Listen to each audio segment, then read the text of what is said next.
먼저 오늘 본문의 큰 흐름은 이렇습니다. 전체적으로 좀 정리를 해드리면, 첫 번째로 오늘 본문은 마지막 재앙들이 이어집니다.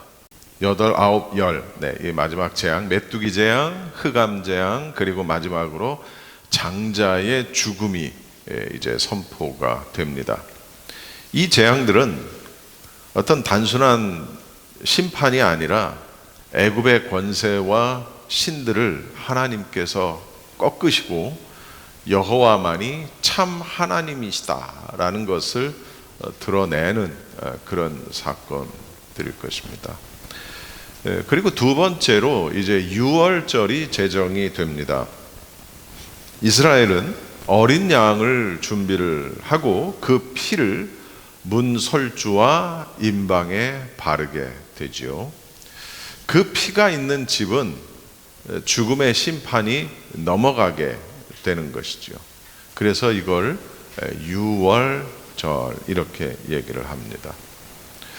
그리고 세 번째로 오늘 본문에 이제 보면 드디어 출애굽이 시작이 됩니다. 바로 왕은 마침내 이스라엘을 내보낼 수밖에 없게 되는 것이죠. 400년이 넘는 오랜 종살이의 시간이 끝나고 하나님의 백성들이 이제는 해방의 길로 가게 됩니다. 그리고 네 번째로 무교절과 첫 태생의 구별에 대한 이야기가 나옵니다. 하나님은 이 유월절 구원 사건을 잊지 않도록 기념하라라고 이렇게 명령을 하십니다. 무교절을 지키고 처음 난 것들을 하나님께 드리고 구별하여 드리게 하시는 것을 볼 수 있습니다. 자, 오늘 본문은 신앙적으로 보면 심판 가운데 나타나는 구원, 그리고 어린 양을 통한 속량이 아주 강하게 드러나는 그런 본문입니다. 그래서 이 메시아적 의미도 깊이 있게 묵상할 수 있는 그런 본문이라는 것이죠. 자, 이제 살펴보겠습니다. 오늘은 토라 포션 보입니다. 보라는 것은 가라라는 그런 뜻인데, 그냥 단순히 그냥 가라, go의 의미가 아니라 들어가라, 가까이 가라, 안으로 들어가라 라는 의미를 가지고 있어요.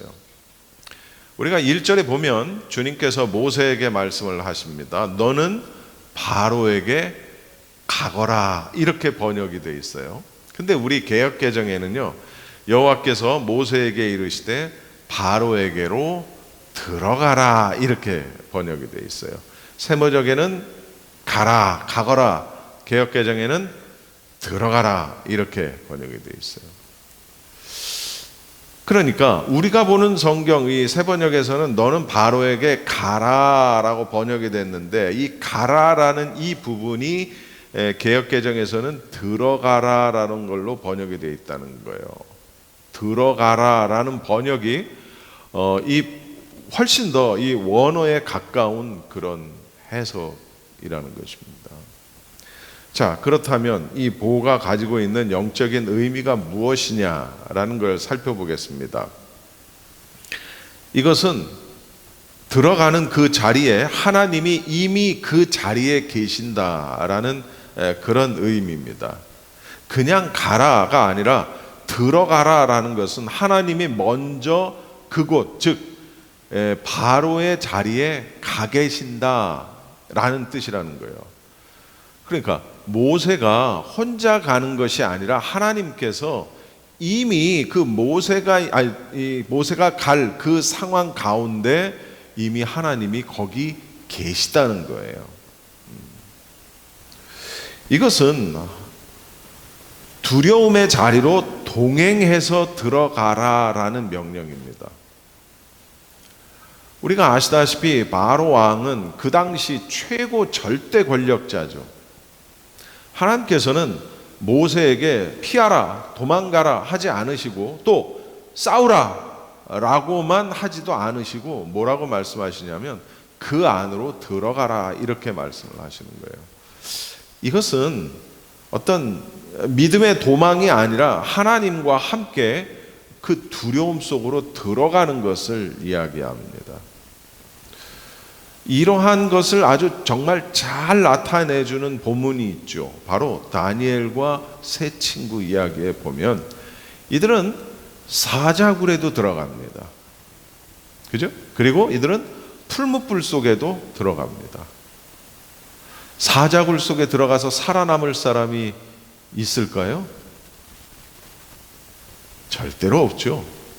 풀무불 속에 들어가서 멀쩡할 수 있는 사람이 있을까요? 절대로 없습니다. 그런데 이들은 사자굴에 들어가면 어떻게 될지 당연히 알죠. 풀무불 속에 들어가면 자신들의 몸이 어떻게 될지 당연히 알죠. 그런데 그 믿음을 지키기 위해서 들어가는 거예요. 들어가는 거예요. 어떤 마음으로? 죽으면 죽으리라. 그런 마음으로. 그러니까 믿음은 도망이 아니라 하나님과 함께 두려움 속으로 들어가는 것이다. 할렐루야. 네, 우리 잊으면 안 돼요. 오늘 본문은 이 애굽의 재앙이 절정으로 가는 부분입니다. 하나님께서는 이미 바로의 마음과 상황을 다 아시고 그 중심 속으로 들어가게 하신다는 것이죠. 하나님께서는 멀리서만 보시고 일하시는 분이 아니라 현장의 한 가운데서 역사하시는 분이라는 것을 알고 우리는 신뢰해야 한다라는 겁니다. 한마디로 이 보라는 것은 하나님께서 이미 일하고 계시는 그 자리로, 이미 일하고 계신 그 자리로 들어가는 믿음의 초청을 이야기한다라는 것이죠. 그러니까 하나님 입장에서 보면 이 보는 단순히 이쪽에서 이쪽 이 이동이 아니라 하나님의 임재 안으로 들어오라라는 명령과도 같은 것이다 라는 겁니다. 여러분 잘 아시는 2001년 9월 11일 9/11 사건이 있었죠. 뉴욕의 세계무역센터가 공격을 받습니다. 건물 안에는 수많은 사람들이 갇혀 있었죠. 모든 사람들이 도망을 치고 있었습니다. 그런데 연기와 불길은 위로 올라가고 있습니다. 그때 소방관들은 밖으로 나온 것이 아니라 오히려 건물 안으로 들어갑니다. 사람들이 외칩니다. 위험합니다. 들어가지 마세요.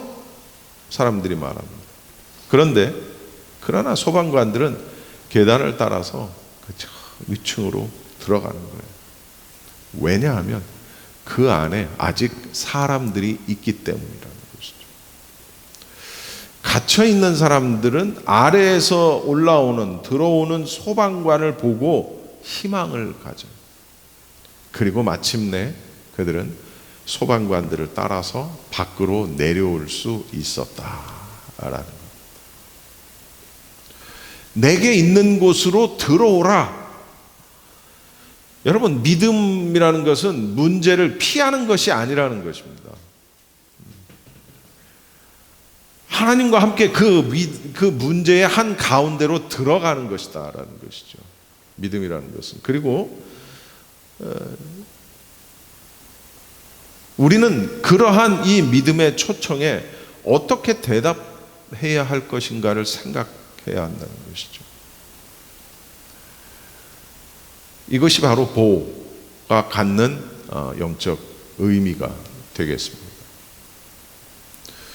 그리고 이제 유월절에 대한 이야기를 오늘 좀 하겠습니다. 이 자세한 것들은 우리 최영기 장로님을 통해서 이제 성막을 공부하면서 자세히 배웠고 또 더 자세히 앞으로 또 배우겠지만 오늘 본문에 유월절이 나오니까 유월절은 우리 영어로 패스오버 이렇게 얘기를 하죠.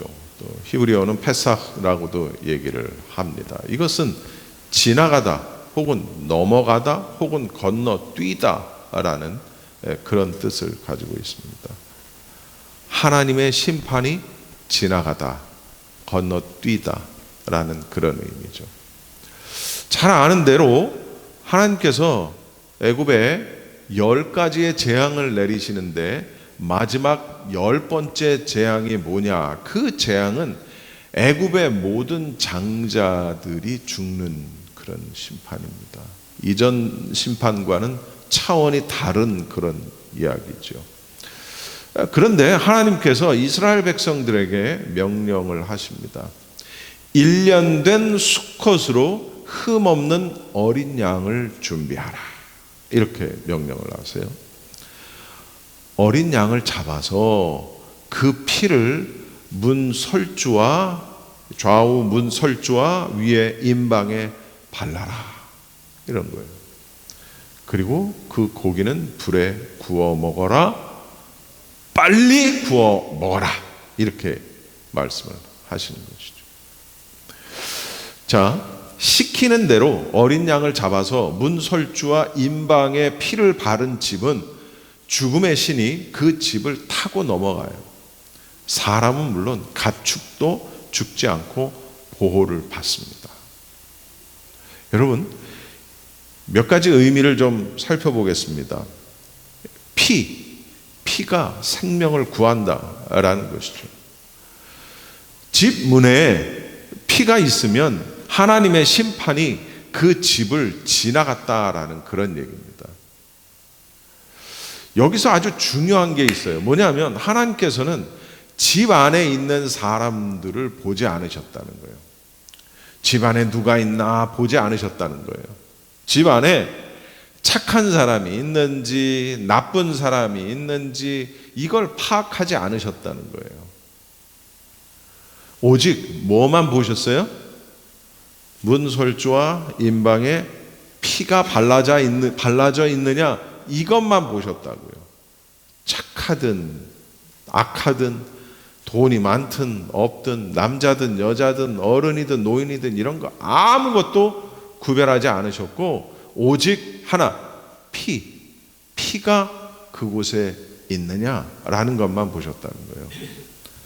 그래서 유월절은 행위가 아니라 피로 구원받은 사건입니다. 할렐루야. 피로 구원받은 사건. 제2차 세계대전 때 일입니다. 나치가 유대인을 얼마나 많이 잡아서 죽였어요. 그래서 어떤 사람들은 그 유대인들을 살리기 위해서 참 많이 애를 쓰는 걸 역사적으로 보기로. 어떤 마을에서 한 목사님이 유대인들을 이제 숨겨주는 그런 일이 있었습니다. 그런데 그 목사님이 유대인들을 집 안에 숨겨주고 그 집 문 앞에다가 뭐라고 써붙였냐면 이 집에는 전염병이 있습니다. 출입 금지라고 이렇게 쓴 거예요. 군인들이 어떻게 했을까요? 그걸 보고. 전염병이 있다는데 거길 들어갈 군인들이 어디 있냐고요. 군인들은, 이 나치 군인들은 그 집을 그냥 지나갑니다. 그 안에 있던 유대인들은 다 살아나게 되죠.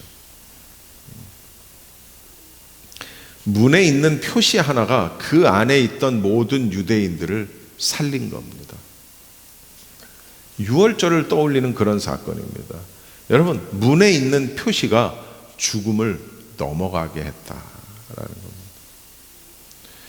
그리고 유월절의 의미 가운데 또 중요한 게 뭐냐면 어린 양이 대신 죽는다라는 것이에요. 장자들이 죽어야 할 자리에 어린 양이 대신 죽었다라는 겁니다. 이스라엘의 장자들이 죽었어야 했지만 어린 양이 죽었다는 거예요. 그래서 이 유월절이라는 것은 대신 죽는 어떤 희생, 대속, 그리고 교환의 의미를 담고 있다라는 것이죠. 그래서 신약에서는 예수님을 뭐라고 이야기하냐면 하나님의 어린 양 이렇게 부르는 거예요. 하나님의 어린 양.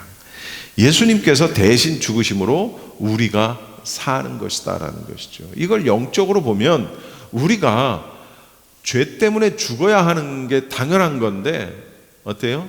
어린 양이 대신 죽었다. 이 의미라는 것이죠. 그리고 유월절이 갖는 또 다른 의미 가운데 하나가 뭐가 있냐면 구원은 급히 일어난다라는 거예요. 무슨 얘기냐? 유월절 밤에 하나님께서 이렇게 말씀하셨어요. 허리에 띠를 띠고 신을 신고 지팡이를 짚고 급히 먹어라. 빨리 먹어라. 체하든 뭐하든 빨리 먹어라. 왜냐하면 그 밤에 드디어 출애굽이 일어날 것이기 때문에 그렇다라는 것이죠. 여러분, 구원은 준비할 시간이 길지가 않다라는 겁니다. 준비할 시간이 길지가 않아요. 갑자기 일어날 수 있다는 거예요. 즉시 떠나야 한다는 거예요. 여러분, 예수님의 십자가의 우편 강도는 즉시 구원받았어요. 급하게, 갑자기 구원받았어요. 죽기 직전에. 여러분, 구원은 미루는 게 아니에요. 즉시 순종해야 한다라는 것입니다. 애굽인들의 장자는 모두 죽었습니다. 그러나 이스라엘은 보호를 받았어요. 놀랍지 않습니까? 같은 땅, 그리고 같은 밤, 같은 시간인데 피가 있는 집만 구별을 받았어요. 그러니까 유월절은 어떤 의미냐? 하나님이 자기 백성을 구별하시는 시간이다라는 것을 또 알 수 있는 거예요. 어디서? 세상에서, 애굽이라는 세상에서 구별하시고 또 그 심판, 죽음의 심판 속에서 보호하시고, 이게 유월절이라는 거예요. 또 종살이에서 자유함을 얻은 날이기도 하고. 그러니까 이 유월절은 정말, 구약에서 유월절을 빼면 이건 신약도 없는 거예요. 유월절이 이렇게 중요한 거예요. 유월절 다음 날 바로 이스라엘은 애굽에서 이제 나오게 되는 것이죠. 그래서 유월절을 뭐라고 얘기하냐면 구원은 이스라엘의 새로운 삶의 출발점이다. 유월절을 이렇게 이야기할 수도 있다라는 것이죠. 새로운 삶의 출발점. 그러니까 여러분, 구원은 끝이 아니라 시작이라는 것을 우리가 명심해야 합니다. 그리고 유월절과 함께 무교병을 이제 먹게 되는데, 이것은 누룩 없는 삶, 즉 죄의 제거를 말합니다. 무슨 얘기냐면, 여기 뭐 빵 좋아하시는 분들 계실지 모르겠는데, 빵을 만들 때 작은 누룩을 그 안에 집어넣습니다. 눈에 거의 보이지 않는 만큼 아주 작아요, 적어요. 그런데 시간이 지나면 이게 반죽 전체가 이제 부풀어 오르기 시작을 하는 것이죠. 조금밖에 넣지 않았는데 전체가 변해버린 거예요. 여기서 예수님도 누룩 이야기를 참 자주 하셨죠. 이 누룩이 그 상징하는 게 뭐냐라는 것이죠. 누룩이 상징하는 게 다른 게 아니에요. 죄, 부패, 이걸 상징합니다. 근데 가만히 생각해 보면 죄도 똑같은 것 같아. 무슨 얘기냐? 작은 죄 하나가 생각을 바꾸고 마음을 바꾸고 더 나아가서 우리의 삶 전체를 이제 바꿔버리는 거예요. 작은 죄 하나가. 그래서 하나님은 누룩을 제거하라, 이렇게 말씀하셨어요. 누룩을 제거하라. 즉 작은 죄를 우리 안에 남겨두면, 작은 죄를 우리의 삶 속에 남겨두면 삶 전체가 다 부패해져 버리기 때문이다 라는 것입니다. 그러니까 유월절은 죄를 제거하는 삶을 사는 거예요. 유월절은 정결한 삶을 사는 것입니다. 그리고 유월절은 거룩한 삶의 출발점이다 라는 것을 우리가 명심해야 합니다. 그래서 구원은 삶의 변화로 이어져야 한다. 옛날에 제가 어렸을 때 신앙생활하고 교회에서 가르칠 때 구원은 마치 모든 것의 완성인 것처럼 설명했었어요. 그런데 그렇지 않더라고요. 아하, 구원은 모든 것의 끝이 아니구나. 구원은 모든 것의 시작이구나. 라는 것을 이제 깨닫게 됐어요. 구원은 이전 나의 모습에서 다른 모습으로 변화되는 삶의 변화로 이어져야 하는 것이다 라는 것을 우리가 절대로 잊어서는 안 됩니다. 하나님께서는 반복해서 말씀을 하세요. 뭐라고? 이 날을 기념하라. 이 날을 기념하라. 즉 6월절이라는 것은 잊지 말아야 할 구원이라는 거예요. 잊지 말아야 할. 그리고 또 잊지 말아야 하는 것에서 끝나는 것이 아니라 우리 다음 세대, 그 다음 세대, 세대에 전해야 할 사건이라는 것이죠. 즉 구원은 기억하고 전수해야 하는 사건입니다. 우리 민디 집사님이 아까 찬양 인도하시다가 자녀 얘기하면서 너무 참 귀하죠. 여러분, 구원받지 못한, 아직 하나님께 나오지 못한 내 가족을 구원해야 합니다. 물론 구원은 내가 하는 게 아니죠. 위해서 기도해야 합니다. 내 가족을 위해서 기도해야 합니다. 나와 가까운 사람을 위해서 기도해야 합니다. 하나님께서 그들도 구원해 달라고 기도해야 한다라는 것입니다. 구원은 내가 기억하고 다른 사람에게로 전수해야 하는 사건임을 절대로 잊어서는 안 되겠습니다. 기도하겠습니다.